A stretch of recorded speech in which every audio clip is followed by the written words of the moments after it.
Eu quero ler com vocês um texto que foi também objeto aqui de uma reflexão na sexta-feira, aliás, um culto maravilhoso, sublime, especialíssimo.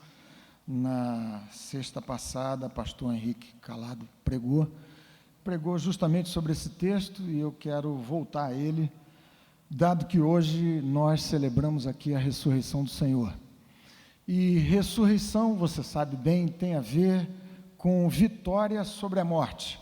Morte é um tema que é evitado o tempo todo. É um tema que soa sinistro, estranho, e muito se tem dito, e muito se tem escrito, filosofado sobre a morte. Esse texto de 1 Coríntios capítulo 15 é o clímax de uma carta riquíssima de temas, de tratamentos doutrinários, éticos, mas aqui o capítulo 15 é o que a gente poderia chamar de teologia da vida e da ressurreição. Clímax dessa carta, escrita a uma igreja que vivia no ambiente dos gregos, da filosofia dos gregos, e que entendiam que a matéria, o corpo, era por si, por sua natureza, intrinsecamente mal, ou má. E a ressurreição lhes soava como uma coisa completamente absurda, porque a morte, dado que a matéria e o corpo eram maus, era exatamente a libertação da alma dessa prisão ruim. E pensar na volta, na forma da ressurreição, as teses do cristianismo acabavam evocando alguma coisa como mentira, uma visão estranha, torta, insustentável segundo a forma do pensamento de muitos dos coríntios. Então Paulo aqui faz uma súmula do Evangelho para avançar defendendo e evidenciando a ressurreição de Jesus, dizendo em seguida do absurdo que seria um cristianismo sem ressurreição, um Cristo morto, e finalmente, o desdobramento dessa carta tem no seu encerramento as consequências, os reflexos, os impactos do Cristo ressurreto, primícias da nossa ressurreição, nós que cremos em Jesus. Então nós vamos ler aqui 4 versos de 1 Coríntios capítulo 15, e eu vou procurar com vocês nessa noite, de celebração da vida e da ressurreição do Senhor, tratar desse assunto, desse tema, na continuação do que nós vimos na sexta-feira passada. O texto diz assim, 1 Coríntios capítulo 15, verso 1: Irmãos, venho lembrar-vos o evangelho que vos anunciei, o qual recebestes e no qual ainda perseverais. Por ele também sois salvos, se retiverdes a palavra tal como vô-la preguei, a menos que tenhais crido em vão. E segue-se uma síntese da narrativa do evangelho. Diz Paulo: antes de tudo vos entreguei o que também recebi, que Cristo morreu pelos nossos pecados, ou seja, uma morte expiatória, substitucional. Eu deveria estar naquele lugar. Cristo morreu pelos nossos pecados, segundo o testemunho das Escrituras. Verso 4, e que foi sepultado e ressuscitou ao terceiro dia, segundo as Escrituras. E o texto avança segundo as evidências que Paulo traz à luz para demonstrar que não poderia haver qualquer sombra de dúvida a respeito da realidade da ressurreição de Jesus. Sobre a morte, como disse a vocês, muitos têm dito, escrito, sabedoria popular ou estupidez popular, como vocês queiram, mas algumas coisas que você já deve ter lido, ouvido, eu mesmo já citei algumas dessas aí, a respeito da morte. Por exemplo, José Wilker, extraordinário ator brasileiro falecido pouco tempo atrás, escreveu o seguinte: a morte está para a vida com uma única real certeza que às vezes se pronuncia e às vezes chega de surpresa. No caso específico do autor da frase, a morte lhe veio de surpresa. Pedro Bial, com licença da citação, extraordinário jornalista, mas ultimamente, vocês sabem, aquele se entregou. A que papel deprimente ele tem se entregue. Mas vamos ao seu texto. Texto mais longo, sobre a vida e sobre a morte, diz Pedro Bial: de uma hora para outra, tudo termina numa colisão na freeway, numa artéria entupida, num disparo feito por um delinquente que gostou de seu tênis. Qual é? Morrer é um xiste. Obriga você a sair no meio da festa sem se despedir de ninguém. Que pegadinha macabra! Você sai sem tomar café e talvez não almoce. Caminha por uma rua e talvez não chegue na próxima esquina. Começa a falar e talvez não conclua o que pretende dizer. De modo mais bem-humorado e leve, Woody Allen escreveu: não que eu esteja com medo de morrer, eu só não queria estar lá quando isso acontecesse. Pastor Antônio Elias, meu pai, disse muitas vezes, e aqui desse púlpito mesmo, que sim, não tinha o menor medo da morte, e até a aguardava com expectativa, mas ele sempre emendava o seguinte: eu não estou com a menor pressa. Sabe o reverendo Antônio Elias? Tudo bem, tudo ótimo, vai ser uma maravilha, está com Cristo na eternidade, mas tudo ao seu tempo. E como o pastor Jeremias já brincou aqui várias vezes, eu citei muitas vezes, porque achei interessante, ele diz que tem uma fila, todo mundo com a senha, só que a gente não sabe qual é a ordem nossa nessa fila. E há muitos crentes super elegantes nessa hora e preferem dar passagem para os outros. Vão trocando de senha, alguma coisa do gênero. O texto trata, então, de uma síntese extraordinária, maravilhosa, direta, sobre aquilo que eu chamo aqui, nesse ponto, de teologia da ressurreição e da vida, não da morte. Em primeiro lugar, no verso 3, como nós lemos, Paulo sintetiza a narrativa do Evangelho. Não era para haver morte, mas o salário do pecado é a morte. A morte, portanto, veio como a pena sentenciada sobre o pecador. E a providência de Deus, o Pai eterno e todo-poderoso, foi mandar o Senhor Jesus Cristo para me substituir expiatoriamente na cruz do Calvário. Eu deveria morrer, como condenação atribuída à morte. Entretanto, Deus, o Pai todo-poderoso, providenciou para mim e para você, para nós, os que cremos, tão grande salvação, mandando Jesus morrer na cruz do Calvário, entregando seu único filho para morrer de maneira substitucional, expiatória, em nosso lugar, e é isso que Paulo declara nesse texto.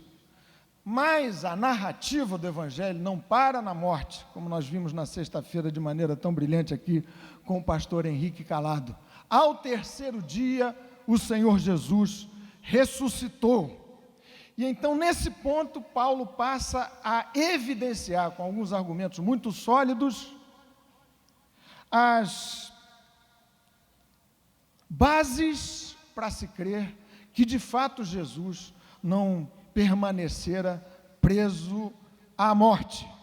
Em primeiro lugar, ele diz, por duas vezes no começo desse texto, Cristo morreu pelos nossos pecados, segundo as Escrituras, e ressuscitou ao terceiro dia, segundo as Escrituras. Diz Paulo: saibam que as Escrituras previam, profeticamente, a morte e a ressurreição de Jesus. Você pode ir ao texto de Isaías, capítulo 53, ao Salmo de número 16, ao Oséias, capítulo 6, versículo 2, um sem número de textos do Antigo Testamento declarando as Escrituras, dizendo antecipadamente o que haveria de acontecer. Morte do Senhor, ressurreição de Jesus. Um segundo argumento fortíssimo que Paulo lança aqui, de que Paulo lança a mão a partir do verso 5, ele diz: Jesus ressurgiu, o que foi evidenciado na forma de muitos testemunhos oculares, a começar pelas mulheres, Pedro, muitos dos discípulos, e depois mais de 500 irmãos, dos quais muitos ainda vivem. Esse texto tinha sido escrito cerca de 15 anos depois, somente 15 anos depois dos fatos a que Paulo fazia alusão. Muitos ainda vivem. E se vocês quiserem tomar o testemunho dessa gente que não enlouqueceu, eles vão de maneira unânime declarar que viram o Mestre ressurreto. Pastor Henrique mencionou o fato de que algumas pessoas que têm se martirizado por conta de algum tipo de ideologia. Essa semana mesmo, semana histórica, não só pela visita do presidente Barack Obama, depois de 55 anos de Guerra Fria a Cuba, mas também, lamentavelmente, pelo que aconteceu em Bruxelas, vocês todos acompanharam. 2 irmãos, entre outros, se explodindo num aeroporto, causando 31 fatalidades, mais de 230 feridos naquela cidade no coração da Europa, por conta de uma ideologia na qual, sem dúvida nenhuma, eles creem. E o argumento nesse ponto tem a ver com a explosão do crescimento do evangelho, do cristianismo, a partir do testemunho desses primeiros discípulos, desses primeiros crentes. Alguns podem morrer por uma mentira, como nesse caso, a que fiz referência, lá em Bruxelas, mas não se pode duvidar da convicção daqueles que se martirizaram ali, do ponto de vista de acharem que aquela grossa mentira é a verdade. E o argumento a respeito e a favor da evidência da ressurreição de Jesus é que houve uma mudança impressionante da noite para o dia, no ânimo, na disposição daqueles que anteriormente desanimados, mortos, por assim dizer, a partir do testemunho ocular do Cristo ressurreto, acabaram evidenciando seu testemunho em Jerusalém, viram que tinham estado com Jesus, o Senhor vivo. Quem se disporia a morrer, a ser martirizado por uma mentira, que no seu coração eles soubessem tratar-se de uma mentira? Como disse Pascal, texto citado pelo pastor Tim Keller: eu acredito nas testemunhas que têm as suas gargantas cortadas. E foi o caso de quase todos esses primeiros discípulos martirizados pela verdade da ressurreição de Jesus. Não se poderia pensar num martírio, na entrega das suas vidas por uma mentira. Agora o texto passa a descrever o que seria o cristianismo sem a ressurreição. Paulo diz, em primeiro lugar, nós viveríamos uma grande farsa, uma mentira, uma fé inteiramente vazia. Verso 14, verso 15 desse texto de 1 Coríntios 15. Ele diz assim: se Cristo não ressuscitou, é vã a nossa fé e vã, vazia, a nossa pregação. Segunda consequência de não se crer na ressurreição, um cristianismo com um Jesus morto.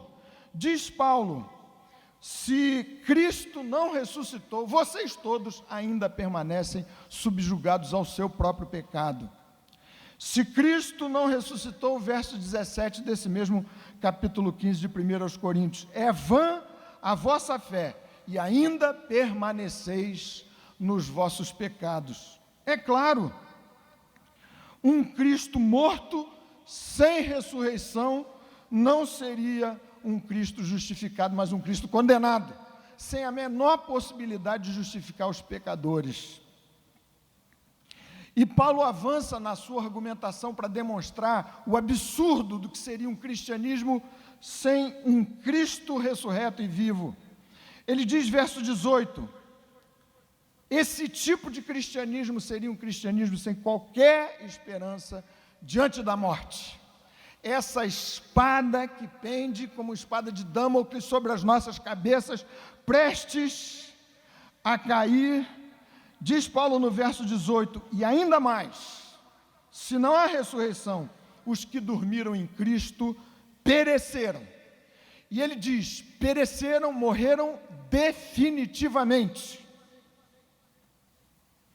Para concluir a sua argumentação a respeito do absurdo de um cristianismo sem ressurreição, no verso 19, se a nossa esperança em Cristo se limita apenas a essa vida, somos os mais infelizes de todos os homens. Em outras palavras, vocês todos, nós todos, sem a ressurreição do Senhor, que garante a nossa própria, nós seríamos dignos da mais alta pena.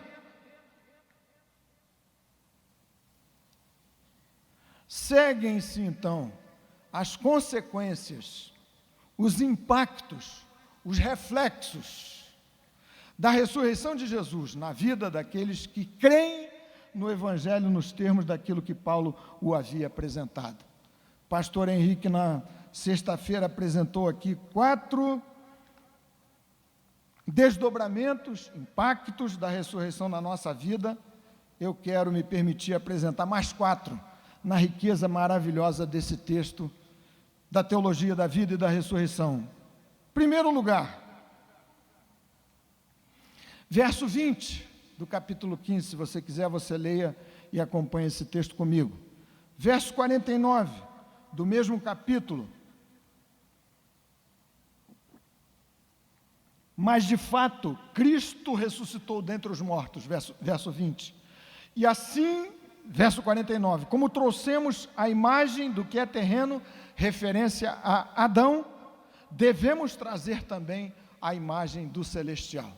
Primeira consequência maravilhosa, extraordinária, dramática, de que você tem que se apropriar hoje mesmo, se você é de Jesus.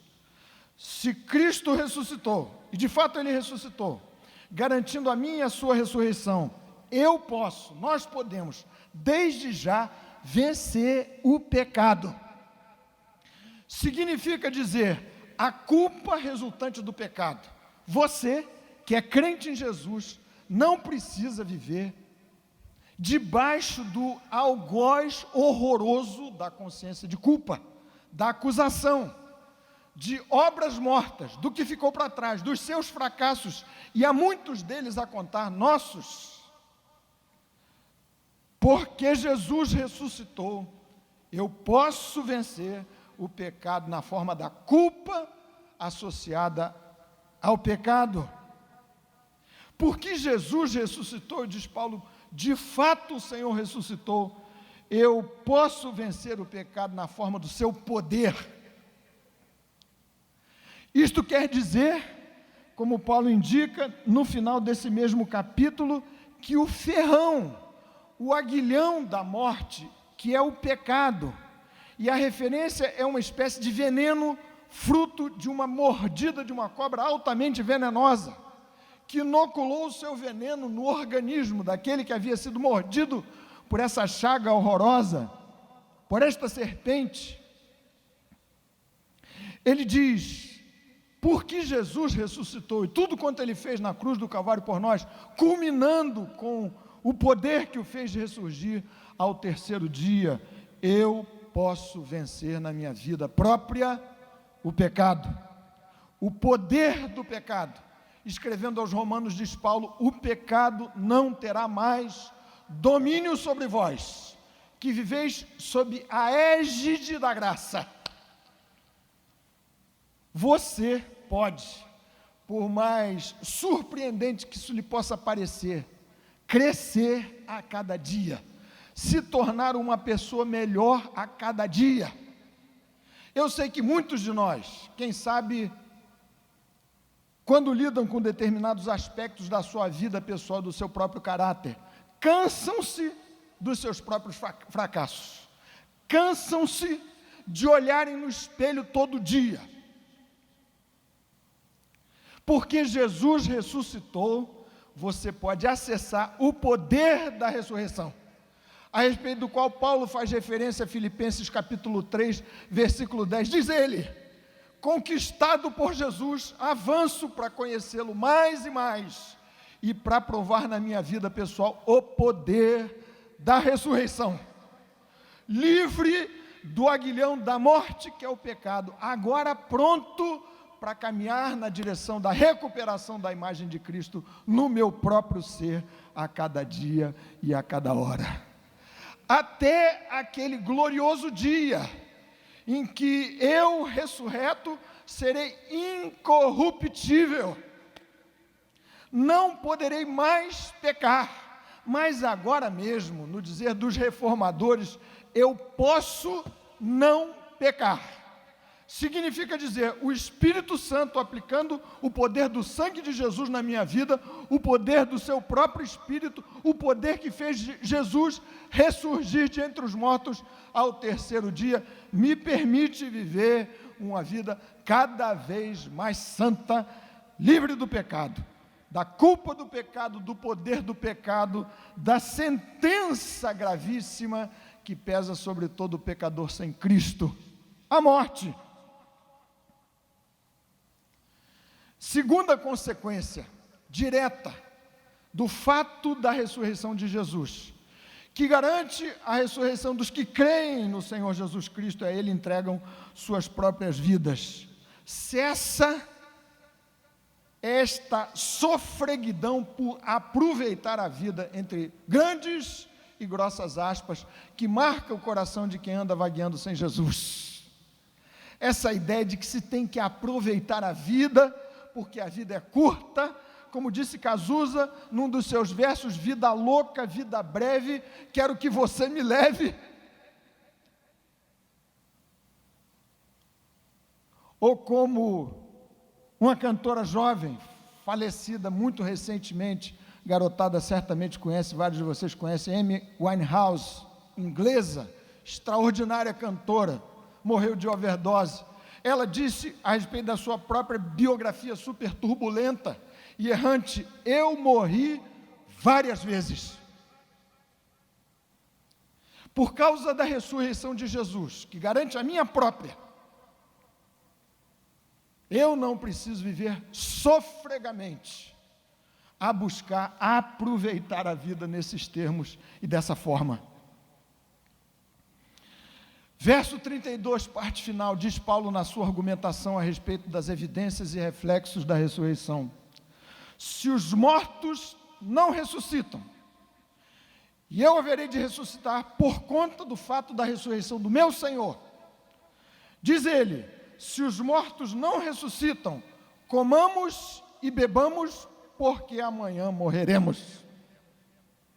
Essa é a marcha louca, alucinada, sôfrega, daqueles cujo horizonte se resume a esta vida. Comamos e bebamos, porque amanhã morreremos. O drama, a tragédia, é que além de desconsiderarem o fato da eternidade, é que rapidamente esgota-se o prazer da comida e da bebida nesses termos e dessa maneira. A ressurreição de Jesus garante uma vida livre desse tipo de sofreguidão. Ainda mais, porque Jesus ressuscitou, e o que me aguarda em Cristo, após a morte, é a ressurreição da minha própria vida, do meu corpo, é que, vivendo nessa vida, sujeito a perdas gravíssimas, eventualmente algumas impostas pelo meu próprio compromisso com Jesus, eu consigo absorver muito melhor essas tais perdas, entre parênteses, provisórias, que a vida acaba me impondo, justamente por meu compromisso com Jesus. Você se lembra Jesus dizendo: quem quiser ganhar a sua vida, salvar a sua vida, a perderá. Mas quem se dispuser a perder sua vida, por amor de mim e do Evangelho, este a salvará. Porque Jesus ressuscitou, eu caminhando na direção, não da morte, mas da vida ressurreta no Senhor, consigo absorver as perdas que a vida me impõe, e algumas graves e sérias, justamente pelo meu compromisso com o Senhor. Aqui nessa vida a conta definitivamente não fecha.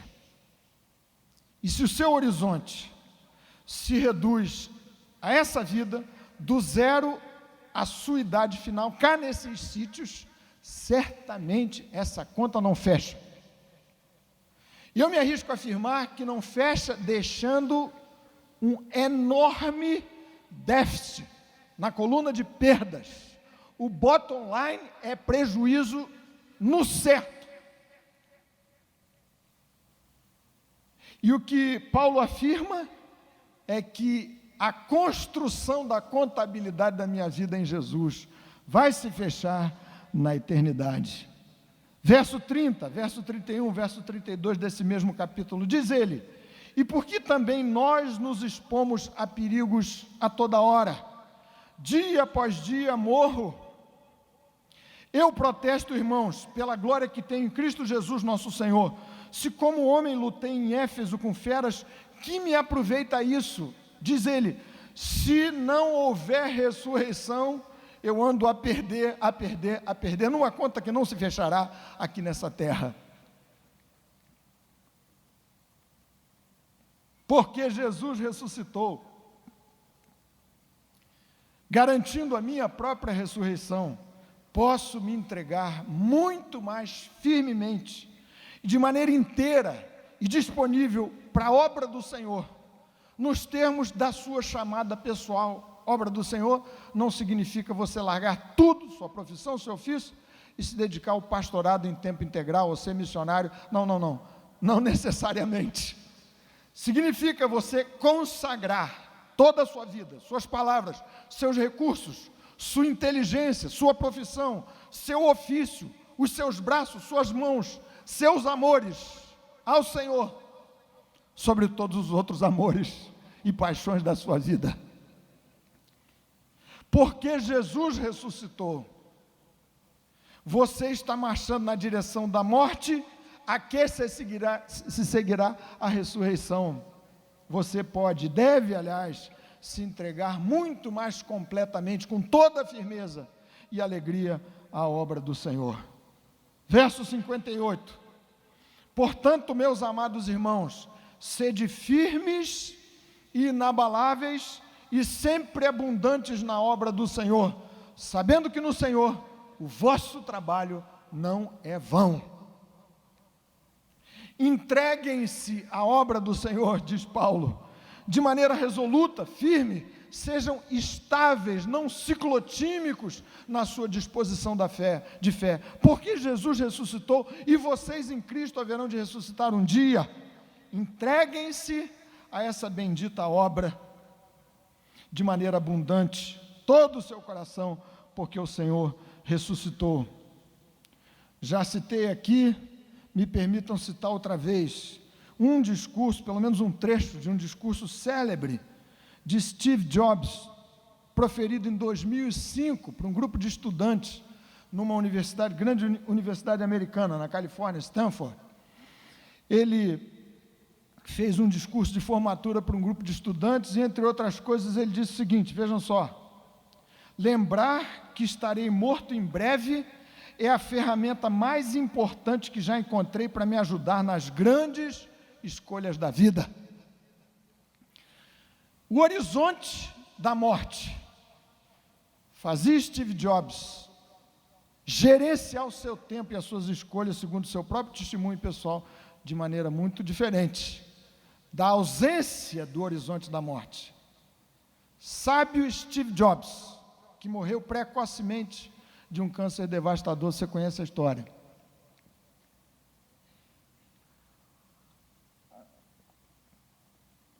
Mas uma sabedoria parcial, porque o seu horizonte parava na morte. Essa certeza bizarra a respeito da vida. Não existe certeza maior, você sabe, do que a morte, que vai nos acometer um dia.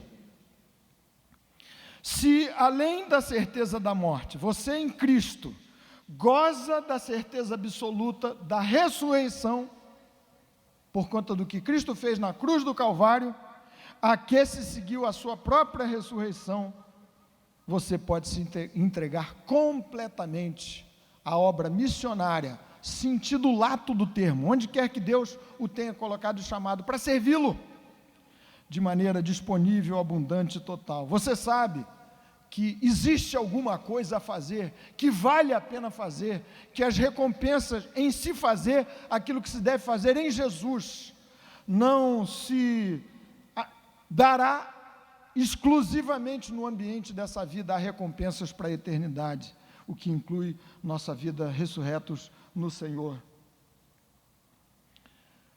Encerrando um sermão sobre ressurreição, um pastor citado novamente pelo pastor Tim Keller, num dos seus livros, diz o seguinte: tire a ressurreição de cena. Então Marx estaria certo ao acusar o cristianismo de ignorar os problemas do mundo material. Se não existe perspectiva de ressurreição para o crente em Jesus, de que valeriam os nossos esforços missionários? Se tudo vai se encerrar depois da morte, sua morte, a nossa, a de toda a gente, para que fazer diferença nessa terra e nessa vida? Mas Jesus ressuscitou, garantia da minha ressurreição nele, louvado seja o seu glorioso nome. Finalmente, meus queridos irmãos, consequência direta do fato da ressurreição, você, isso vale para o jovem, em cuja mente, em cujo coração, cujas emoções não se envolvem, por uma questão óbvia, muito com esses temas, mas vale para quem está mais maduro, também. Você não precisa ter medo da morte, você não precisa temer a morte.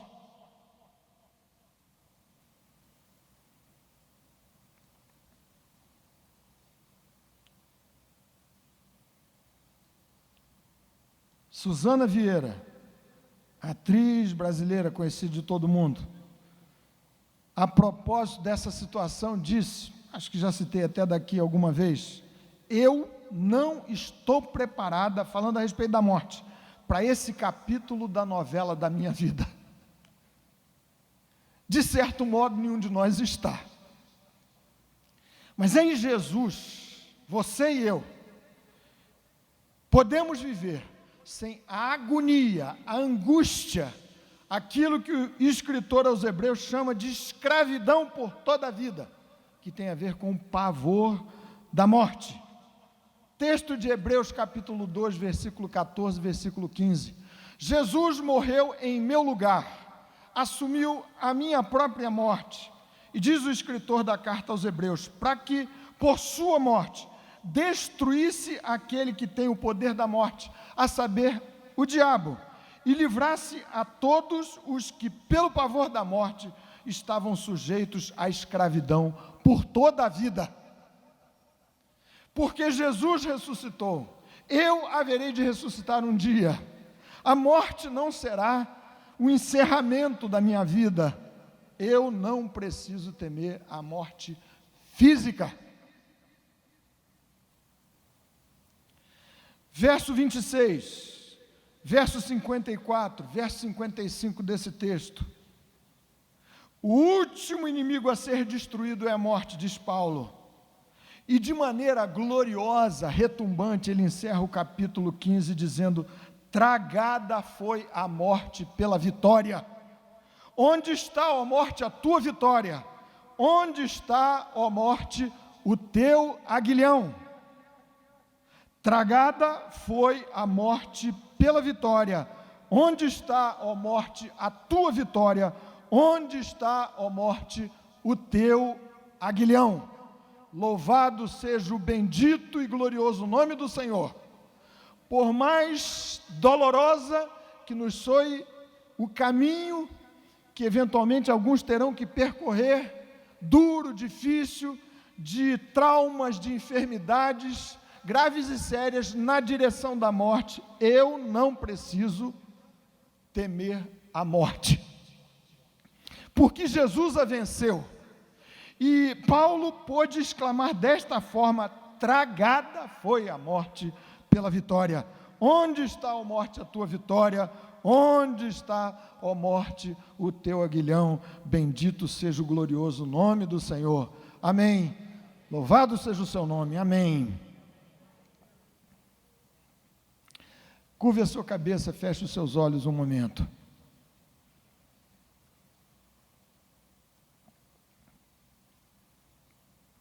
Porque o Senhor ressuscitou, venceu por nós, resgatou-nos do ferrão, do aguilhão da morte. Eu posso vencer o pecado, na forma da culpa atinente ao pecado, na forma do poder escravizante do pecado, que infelicita a vida de quem deseja viver de outra forma e não consegue. O poder da ressurreição me permite viver livre, avançando, brilhando mais e mais, como a luz da aurora, até ser dia perfeito. Viver livre da sentença atribuída ao pecador, a morte. Porque Jesus ressuscitou, cessa essa corrida louca, insana, sôfrega, no sentido de aproveitar a vida, nos termos daquilo que eu citei há pouco, essas trágicas experiências de quem anda errante sem Jesus, não conheceu ao seu Evangelho e a ressurreição. Porque Jesus ressuscitou, haverei de ressuscitar com Ele um dia. Posso absorver muito melhor as perdas que essa vida impõe, e a alguns, e a muitos, e até se poderia dizer a todo crente em Jesus, fiel na sua palavra, a vida impõe baixas e severas perdas. Eu posso absorvê-las, porque haverá ressurreição, porque Jesus ressuscitou um dia.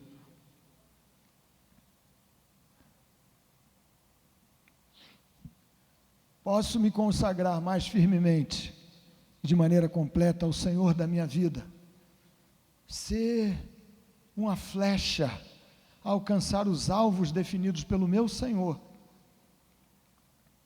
e ao invés de dizer comamos e bebamos, porque amanhã morreremos, eu posso dizer vivamos a nossa missão, porque amanhã morreremos e ressuscitaremos em Cristo.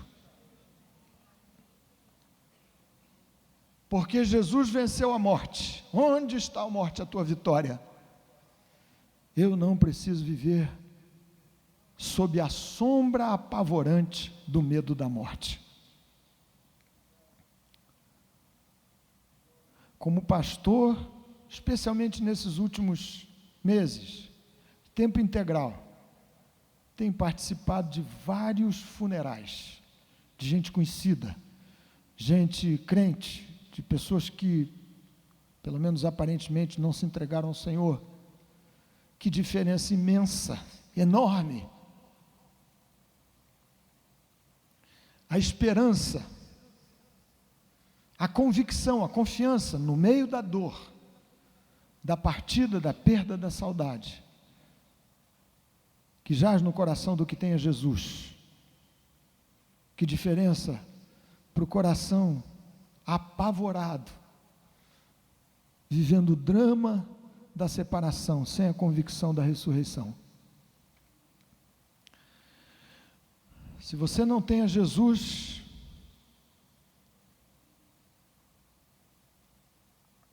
como seu Senhor, Salvador pessoal, se você frequenta a igreja, mas não tem convicção da sua própria salvação, do que aconteceria com sua vida se ela fosse encerrada abruptamente, daqui a pouco, você precisa entregar-se ao Senhor. Não existe nenhuma decisão mais crítica na biografia de um homem, de uma mulher, de um jovem, de um mais velho, de um adulto, do que vir-se face a face com Deus por meio de Jesus. e render-se ao Mestre ressurreto. Ter seus pecados perdoados, ter sua vida de inimigo de Deus reconciliada com Deus por meio do que Jesus fez. Cristo morreu pelos nossos pecados, segundo as Escrituras, foi sepultado e ressuscitou ao terceiro dia, segundo o testemunho das Escrituras. Essa é a hora que Deus lhe conceda a graça de não deixar esse lugar sem paz no seu coração, paz de que só usufrui quem nasceu de novo, por meio da operação do Espírito Santo, pela graça, aceita pela fé. Bendito o Senhor,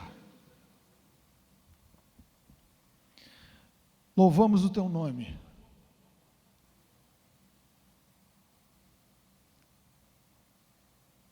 pela beleza da tua palavra, porque celebramos a Jesus que vive e vive para sempre, e porque o Senhor vive, nós também viveremos ao seu lado por toda a eternidade. Porque Jesus venceu a morte, venceu-a por nós, nos vimos agora livres do terrível, horrível ferrão do pecado e da morte. Que o Senhor, por seu Espírito Santo, aplique no coração da tua gente, do teu próprio povo, de maneira poderosa estas lições e essas verdades. Que vivamos a liberdade dos teus filhos e filhas, que vivamos de maneira alegre, abundantes na obra do Senhor, sem fazer contas aqui, sabendo que o Senhor contabiliza as nossas perdas, para dar-nos de maneira cêntupla na eternidade ao seu lado. O Senhor já nos ressuscitou, nos fez assentar ao lado do Cristo ressurreto.